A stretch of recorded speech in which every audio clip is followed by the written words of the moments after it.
ತುಮಕೂರಿನಲ್ಲಿ ಹೇಮಾವತಿ ಕಿಚ್ಚು ಧಗಧಗಿಸ್ತಾ ಇದೆ. ಹೋರಾಟಗಾರರು, ಶಾಸಕರು ಹಾಗೂ ಬಿಜೆಪಿ ಲೀಡರ್ಗಳ ವಿರುದ್ಧ 11ಕ್ಕೂ ಅಧಿಕ ಎಫ್ಐಆರ್ ದಾಖಲಾದ ಹಿನ್ನೆಲೆ ಹೋರಾಟಗಾರರು ಕೆರಳಿ ಕೆಂಡವಾಗಿದ್ದಾರೆ. ಸರ್ಕಾರ ಮತ್ತು ಪೊಲೀಸರ ನಡೆಗೆ ಹೋರಾಟಗಾರರಲ್ಲಿ ಕಿಚ್ಚು ಮತ್ತಷ್ಟು ಹೆಚ್ಚಾಗಿದ್ದು, ಶೀಘ್ರದಲ್ಲೇ ಮತ್ತೊಂದು ಮಹತ್ವದ ಸಭೆ ನಡೆಸಲು ಮುಂದಾಗಿದ್ದಾರೆ.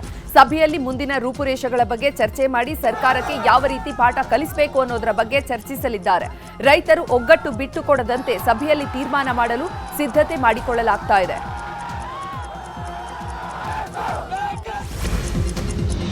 ಹೇಮಾವತಿ ಲಿಂಕ್ ಕೆನಾಲ್ನ ಕುರಿತು ನಡೀತಾ ಇರುವಂತಹ ಪ್ರತಿಭಟನೆ ಹಾಗೂ ರಾಜಕೀಯ ಸಮರದ ನಡುವೆ ಡಿಸಿಎಂ ಹಾಗೂ ಜಲಸಂಪನ್ಮೂಲ ಸಚಿವ ಡಿಕೆ ಶಿವಕುಮಾರ್ ಮಹತ್ವದ ಸುದ್ದಿಗೋಷ್ಠಿಯನ್ನು ಕರೆದಿದ್ದಾರೆ. ವಿಧಾನಸೌಧದಲ್ಲಿ ಬೆಳಿಗ್ಗೆ 10:30ಕ್ಕೆ ಸುದ್ದಿಗೋಷ್ಠಿ ಕರೆದಿರುವ ಡಿಕೆಶಿ ಯೋಜನೆ ಕುರಿತು ಸರ್ಕಾರದ ನಡೆ ಹಾಗೂ ರೈತರು, ಸ್ವಾಮೀಜಿಗಳ ಹೋರಾಟದ ಕುರಿತು ಮಹತ್ವದ ನಿರ್ಧಾರ ಪ್ರಕಟಿಸಲಿದ್ದಾರೆ.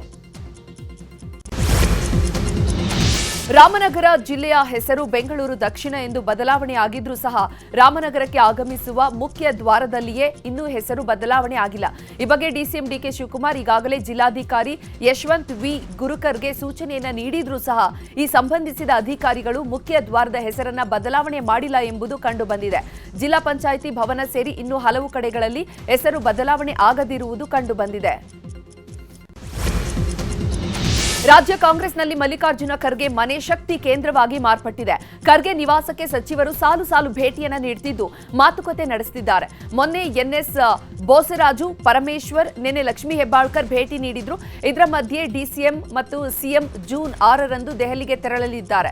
ಸಚಿವ ಸಂಪುಟ ಪುನರ್ರಚನೆ, 4 ಎಂಎಲ್ಸಿಗಳ ನೇಮಕಕ್ಕೆ ಸಂಬಂಧಪಟ್ಟಂತೆ ಹೈಕಮಾಂಡ್ ಜೊತೆ ಚರ್ಚೆ ಮಾಡಲಿದ್ದು, ಸಚಿವ ಸ್ಥಾನಕ್ಕಾಗಿ ಕೆಲ ಹಿರಿಯ ಶಾಸಕರು ಸಿಎಂಗೆ ಮೊರೆ ಹೋಗಿದ್ದಾರೆ.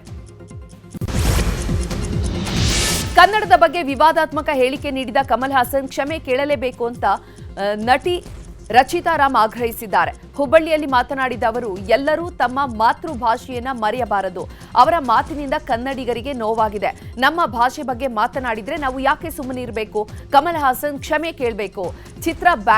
ಚಿತ್ರರಂಗದಲ್ಲಿ ಬ್ಯಾನ್ ಮಾಡುವ ಬಗ್ಗೆ ದೊಡ್ಡವರು ಅದರ ನಿರ್ಧಾರ ಕೈಗೊಳ್ತಾರೆ ಅಂತ ಹೇಳಿದ್ರು. ಮಂಗಳೂರಿನ ಬಂಟ್ವಾಳದಲ್ಲಿ ಅಬ್ದುಲ್ ರಹೀಂ ಹತ್ಯೆಯನ್ನು ಖಂಡಿಸಿ ಇಂದು ಪ್ರತಿಭಟನೆಯನ್ನ ಮಾಡಲಿದ್ದಾರೆ. ನಗರದ ಕ್ಲಾಕ್ ಟವರ್ ಮುಂಭಾಗ ಎಸ್ಡಿಪಿಐ ಪ್ರತಿಭಟನೆ ನಡೆಸಲು ಮುಂದಾಗಿದೆ. ಪಕ್ಷ ಭೇದವನ್ನ ಬಿಟ್ಟು ಪ್ರತಿಭಟನೆಯಲ್ಲಿ ಭಾಗವಹಿಸಲು ಎಸ್ಡಿಪಿಐ ಕರೆ ಕೊಟ್ಟಿದ್ದು, ಗೃಹ ಇಲಾಖೆಯ ವೈಫಲ್ಯ, ಪ್ರಚೋದನಕಾರಿ ಭಾಷಣದ ವಿರುದ್ಧ ಆಕ್ರೋಶ ಹೊರಹಾಕಲಿದ್ದಾರೆ. ಇನ್ನು ಪ್ರತಿಭಟನೆ ಹಿನ್ನೆಲೆ ನಗರದಲ್ಲಿ ಬಿಗಿ ಪೊಲೀಸ್ ಬಂದೋಬಸ್ತ್ ಮಾಡಲಾಗಿದೆ. ಕರುನಾಡಲ್ಲಿ ದಿನೇ ದಿನೇ ಕೊರೋನಾ ಪ್ರಕರಣಗಳ ಸಂಖ್ಯೆ ಹೆಚ್ಚಾಗ್ತಾ ಇದೆ. ನಿನ್ನೆ 17 ಜನರಲ್ಲಿ ಕೋವಿಡ್ ದೃಢಪಟ್ಟಿದ್ದು, ಕೊರೋನಾ ಪ್ರಕರಣಗಳ ಸಂಖ್ಯೆ 250ರ ಗಡಿ ದಾಟಿದೆ. ರಾಜ್ಯದಲ್ಲಿ ಈವರೆಗೆ ಕೋವಿಡ್ಗೆ 4 ಜನ ಬಲಿಯಾಗಿದ್ದಾರೆ.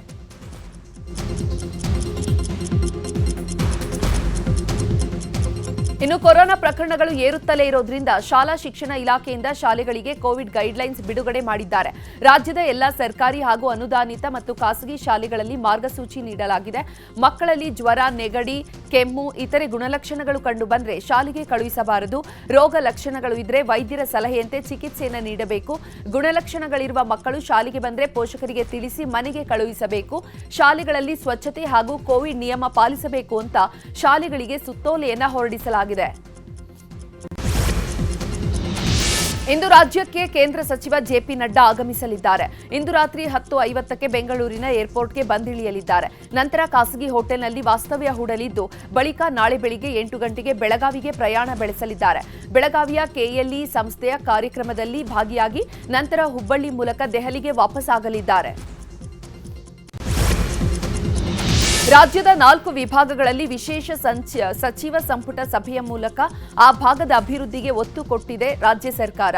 ಕಲಬುರಗಿ, ಚಾಮರಾಜನಗರದಲ್ಲಿ ಸಚಿವ ಸಂಪುಟ ಸಭೆ ನಡೆಸಿದ ಸರ್ಕಾರ ಬೆಂಗಳೂರು ಕಂದಾಯ ವಿಭಾಗದ ಸಚಿವ ಸಂಪುಟ ಸಭೆಯನ್ನ ಜೂನ್ 19ಕ್ಕೆ ನಂದಿ ಹಿಲ್ಸ್ನಲ್ಲಿ ನಡೆಸಲು ನಿರ್ಧರಿಸಲಾಗಿದೆ.